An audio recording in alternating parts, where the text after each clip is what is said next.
Pad is clear. 10, 9, 8. Launch auto sequence has started. 6, 5, 4, 3, 2, 1. Go for launch.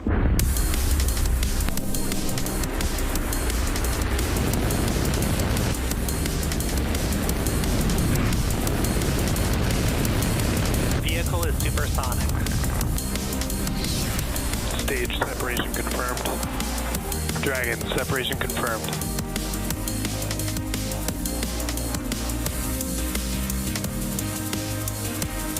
Stage 1 is transonic. Landing legs have deployed. And Falcon 9 has landed. Good evening and welcome to the NROL-186 mission launch webcast. The Falcon 9 rocket carrying tonight's payload is currently awaiting liftoff from SLC-4E at Vandenberg Space Force Station in California, just 8 minutes and 54 seconds from now. Hello everyone, my name is Zachary Lupin and I'm an avionics reliability engineer here at SpaceX. Today's mission carries a national security payload designed, built, and operated by the National Reconnaissance Office, or NRO. Tonight's mission marks SpaceX's 362nd overall launch, the 67th launch of 2024, and the 6th NRO launch of a Falcon 9 rocket. This mission continues the NRO's development of cutting-edge capability that delivers critical information that can only be obtained from the vantage point of space. And while it's a bit cloudy at Vandenberg Space Force Base tonight, both the range and vehicle are currently green, and we are on track for an on-time liftoff at 8:14 p.m. Pacific Time. Now, it's also worth noting that we will not be showing any Stage 2 or payload deployment views at the request of the customer. For now, let's meet the vehicle and learn a little bit more about the most flown U.S. launch vehicle ever, our Falcon 9 rocket. Falcon 9 is a two-stage rocket developed and manufactured by SpaceX, known for its safe, reliable, and cost-effective access to space. It's also the first and currently the only orbital-class rocket capable of reflight. Starting at the top of the vehicle is the payload fairing, which is a protective shell that encases the payload or satellite being sent to space. Made of a carbon composite material and having a 17-foot diameter, the space within the payload fairing is able to comfortably contain your average-sized fire truck. That fairing, made up of two halves, will separate and jettison away from the vehicle, exposing the payload once Falcon 9 reaches space. Continuing on down the vehicle, we have the second stage. The second stage is powered by a single Merlin vacuum engine, or MVAC engine, which is optimized to perform in the vacuum of space. After stage separation, the MVAC engine will ignite and carry the payload to its final orbit. The second stage is connected to Falcon 9, to the Falcon 9 first stage via the black inner stage, which houses the MVAC engine and the system that decouples two stages during stage separation. And below that is the first stage, which is powered by 9 Merlin engines. These 9 Merlin engines provide the initial thrust to lift Falcon 9 off the ground through the lower, thicker part of the atmosphere. There are 8 engines arranged around one center engine and are collectively held in place by a structure called the octaweb. Each of these Merlin 1D engines delivers about 190,000 pounds of thrust at sea level, which gives Falcon 9 a combined 1.7 million pounds of thrust. After stage separation, Stage 1, also called the booster, will return to Earth for recovery and reuse on a future mission using a combination of the Merlin sea-level engines and the four Stage 1 fuel load is complete. And the 4 titanium grid fins located near the top of the booster, which will guide the vehicle during its re-entry and landing. The Falcon 9 first stage is also equipped with 4 landing legs that will deploy just before landing and allow for vertical touchdown of a drone on a drone ship or a landing pad. And for today's mission, we'll be attempting to land this booster on our drone ship, Of Course I Still Love You, which is currently stationed in the Pacific Ocean. Both the weather and the vehicle continue to look good for today's launch out of Vandenberg Space Force Base in California.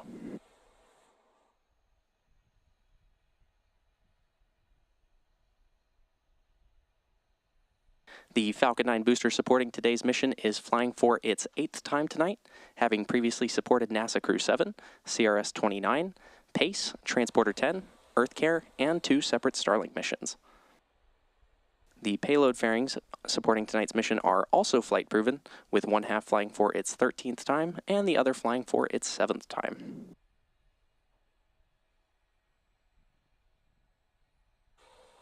Coming up shortly, the Transporter Erector, or TE, will retract away from the Falcon rocket. The TE is that large truss structure you see there next to the vehicle. First, we'll see the clamp arms open around the second... pressure heading for a strong back retract. Good call out there. First, we'll see the clamp arms open around the second stage, and then the TE will pull away from the rocket by roughly 77 degrees. And this is set to start in just under 30 seconds from now.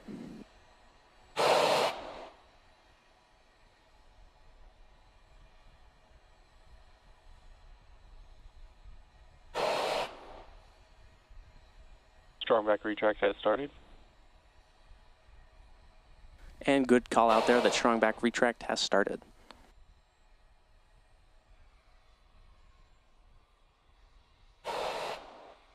And while they're a bit difficult to see, you can see those clamp arms opening around the second stage.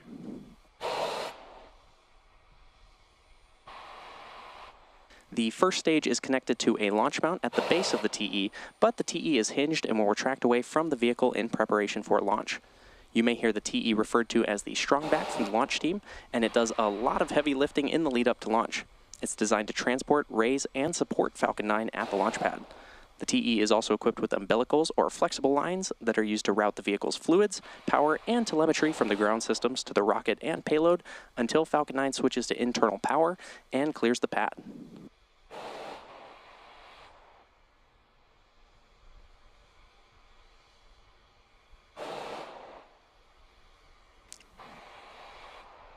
You can now see that strong back retracting away from the Falcon 9 vehicle on the pad.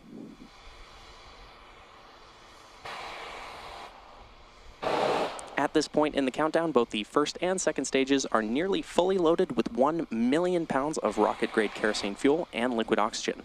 And both the first and second stages should finish propellant loading about a minute apart from each other, with the first stage finishing up at the T-3 minute mark. Stage 1 LOX load is complete. And there's that call out for stage 1 LOX loading completion, and the second stage will finish up at around the T-2 minute mark.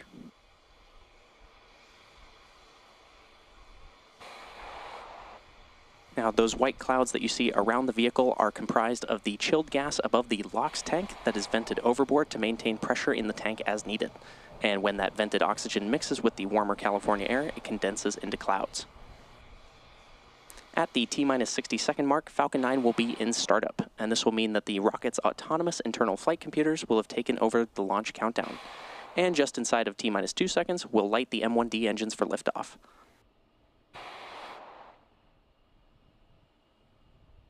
The NRO payload continues to be healthy, and the Falcon 9 team is tracking no issues on the rocket. Weather is still looking green despite the clouds and fog, and the range is ready to support our T0 of 8:14 p.m. Pacific time. And with that, we're proceeding into the last few minutes of terminal count.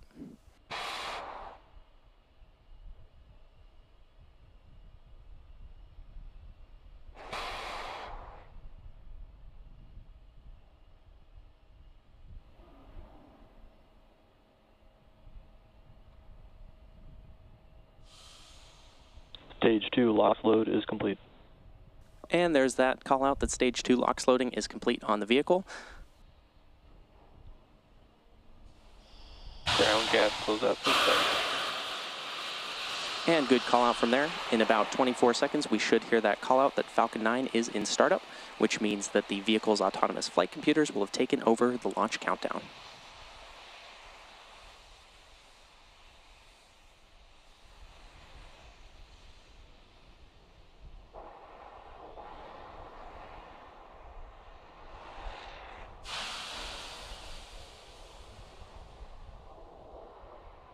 Falcon 9 is in startup. And there's that call out that Falcon 9 is in startup. Coming up in just a few moments, we'll hear the launch director, or LD, give the final go for launch. LD is go for launch. And there you heard the LD give the final go for today's mission. At T-minus 38 seconds and counting, all systems are go for launch of Falcon 9. So let's sit back and watch as Falcon takes the NROL-186 mission to space. T-minus 30 seconds.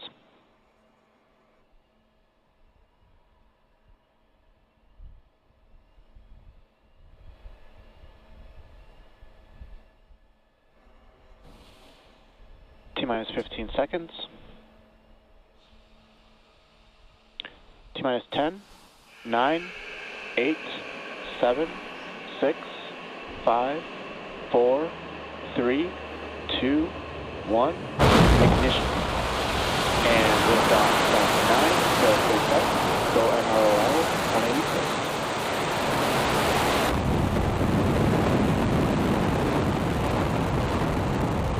Vehicle is pitching downrange. Stage 1 chamber pressure nominal.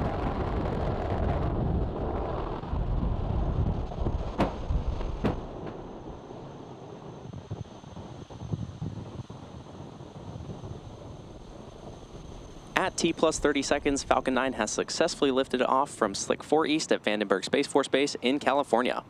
Coming up next, the vehicle will be passing through max Q, which is the point in the mission profile where the vehicle will experience the greatest amount of aerodynamic pressure as it ascends. Power and telemetry nominal. Good call out there. We should hear that call out for max Q in about 15 seconds from now. Vehicle is supersonic.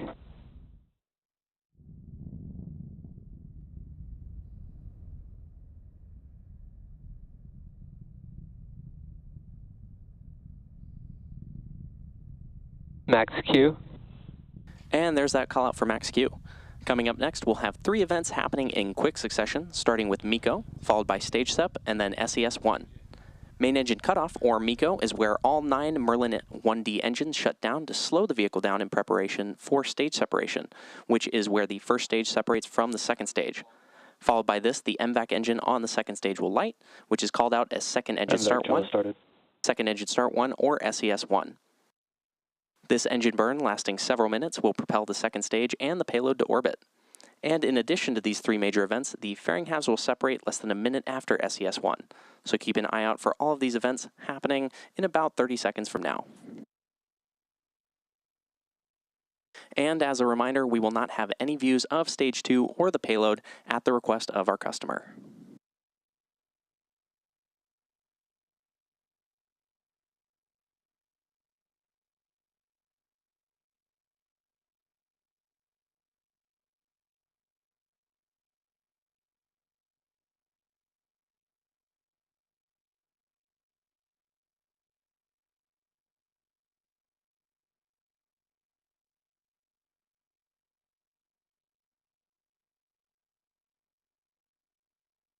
Main engine cut off.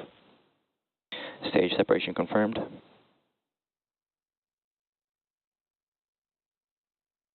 MVAC ignition.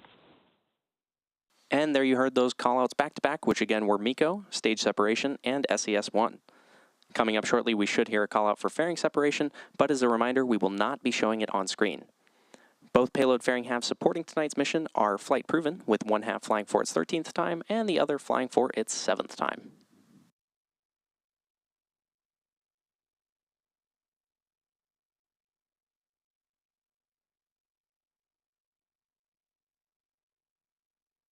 Fairing separation confirmed. And there's that confirmation of fairing separation. We'll be attempting to retrieve both of these fairing halves again today once they fall back to Earth with our recovery vessel Go Beyond, currently stationed in the Pacific Ocean.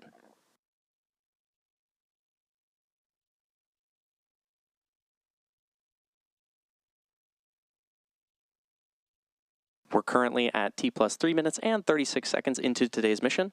Now the next major milestone coming up in a few minutes from now will be the entry burn of the Falcon 9 booster as it continues on its journey towards the Of Course I Still Love You drone ship currently stationed in the Pacific Ocean. Now to start the entry burn, we'll relight 3 of the M1D engines, which is similar to pumping the brakes to slow down the vehicle as it passes back into the Earth's atmosphere. We need to slow the vehicle down to reduce re-entry forces, which will then help us recover and reuse the first stage.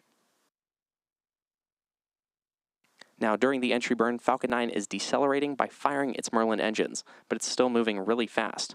And this causes the vehicle to fly through Merlin's exhaust gases, also known as the rocket's plume, which deposits a layer of soot onto the vehicle's surface. That soot comes from the carbon-based fuel that Falcon 9 uses, and with each flight, the soot builds up a little more on the outside of the vehicle.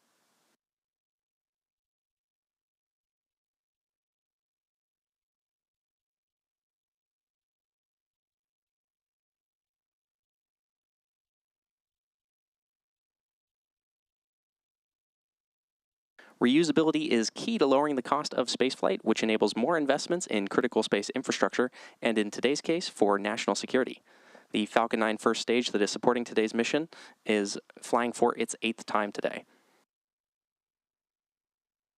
This booster previously supported NASA Crew 7, CRS-29, PACE, Transporter 10, EarthCARE, and 2 Starlink missions.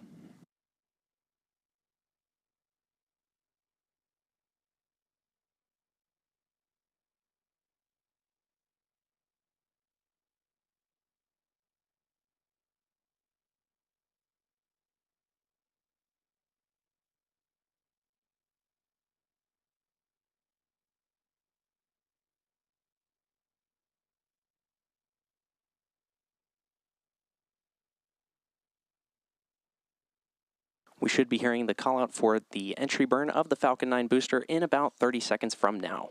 Now, the Merlins on the first stage are optimized for sea level, and these achieve 190,000 pounds of thrust each during ascent and descent. At liftoff, Falcon 9's first stage has the thrust greater than 5 747 airplanes at full power. Now, the MVAC engine on the second stage, which is not shown, has a much wider nozzle, and it's optimized to 220,500 pounds of thrust in vacuum. Stage 1, entry burn startup. And there's that call out for the entry burn on the Falcon 9 first stage. This will last about 20 seconds.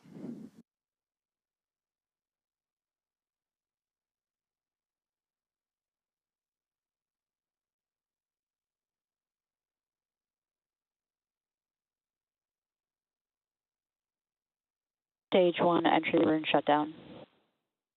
And there you heard that call out for entry burn shutdown on the Falcon 9 first stage. Vehicles are on nominal trajectories. And good call out there. Now, as the vehicle descends through the Earth's atmosphere, be sure to watch that stage 1. FTSS saved. Be sure to watch the stage 1 telemetry on the bottom left-hand corner of your screen, which will show the vehicle rapidly decelerating as it descends back to Earth.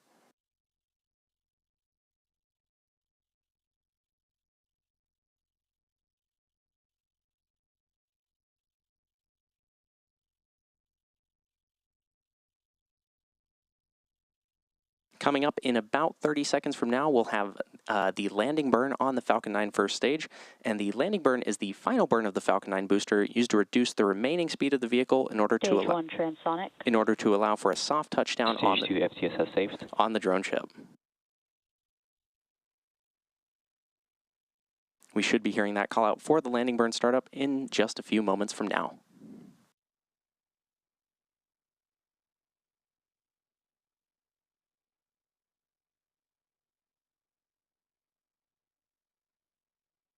Stage 1 landing burn.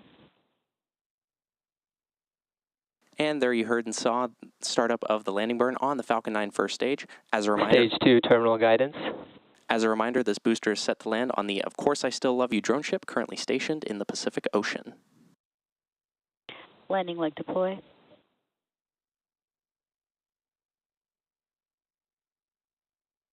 Stage 1 landing confirmed. And there you heard and saw a successful call out of the Falcon 9 booster landing on our drone ship, Of Course I Still Love You. This was the 8th launch and landing for this first stage. This landing marks SpaceX's 326th recovery of an orbital class rocket, including first stage landings for Falcon 9 and Falcon Heavy. Today's mission marks SpaceX's 362nd overall mission to date and the 67th mission of this year. Now, as a reminder, we will not be showing any stage 2 or deployment views at the request of our customer. So with that landing of the Falcon 9 booster, we'll be bringing today's webcast to a close.